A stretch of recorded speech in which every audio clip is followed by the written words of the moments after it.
नमस्ते। प्यासे कौवे की कहानी हम सबने बचपन में सुनी है ना? लेकिन ये सिर्फ बच्चों की एक कहानी नहीं है।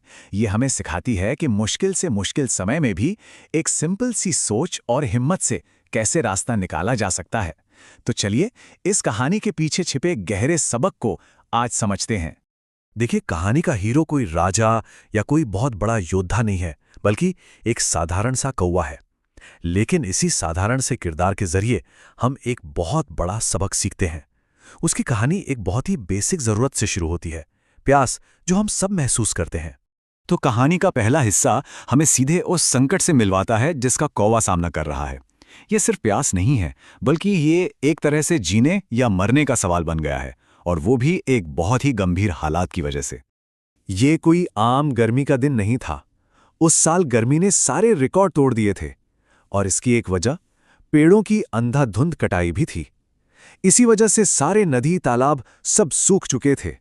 तो यहां कहानी में पर्यावरण से जुड़ा एक छोटा लेकिन बहुत जरूरी संदेश भी छिपा है। और इस भयानक गर्मी का सीधा असर हमारे कौवे पे पड़ा। वो एकदम बेहाल था। उसकी प्यास बढ़ती ही जा रही थी और दूर दूर तक पानी का कोई नामो निशान नहीं था। जरा सोचिए, वो कितना निराश और हताश महसूस कर रहा होगा। अब कहानी अपने दूसरे पड़ाव पर आती है, पानी की बेचैन कर देने वाली खोज। यहां हम देखेंगे कि कौवा कैसे अपनी पूरी ताकत लगा देता है, पर सवाल यह है कि क्या उसकी कोशिशें कामयाब होंगी। इस स्लाइड पर जो बात है वो गौर करने वाली है। कौवे की ये प्रार्थना, ये सिर्फ एक डायलॉग नहीं है, ये उसकी चरम हताशा को दिखाता है। मतलब वो अपनी हिम्मत की आखिरी हद तक पहुंच चुका था और अब उसे किसी चमत्कार का ही इंतजार था। और फिर उम्मीद की एक किरण दिखाई देती है, एक कुआं। एक पल के लिए उसे लगा होगा कि चलो अब जान बच जाएगी, लेकिन ये उम्मीद पल भर में ही टूट गई। कुआं भी बिल्कुल सूखा पड़ा था। ये वो मोड़ था जहां उसकी निराशा और भी गहरी हो गई होगी। यहां से कहानी एक बिल्कुल नया मोड़ लेती है। अब ये सिर्फ एक संकट नहीं है, बल्कि एक पहेली बन जाती है।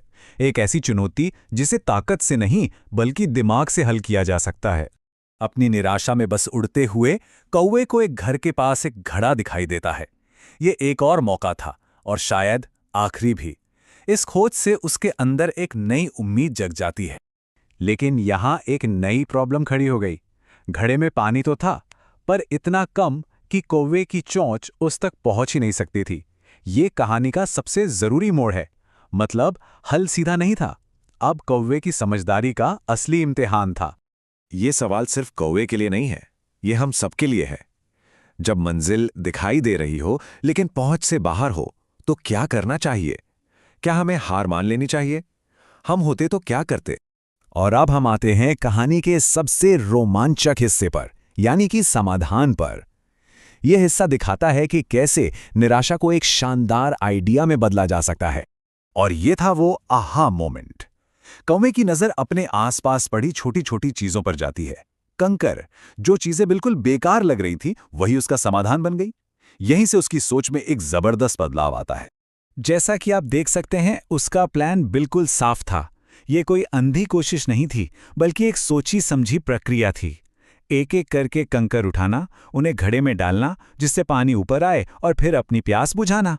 ये धैर्य और बुद्धिमत्ता का एक कमाल का संगम था। और ये प्लान काम कर गया। हर एक कंकर के साथ पानी धीरे धीरे ऊपर आने लगा। ये सीन हमें सिखाता है कि कैसे छोटे छोटे और लगातार किए गए प्रयास एक बड़े और शानदार नतीजे की तरफ ले जाते हैं। अब हम इस विश्लेषण के आखिरी हिस्से में हैं, जहां हम कहानी के नतीजे और उससे मिलने वाले गहरे सबक पर ध्यान देंगे।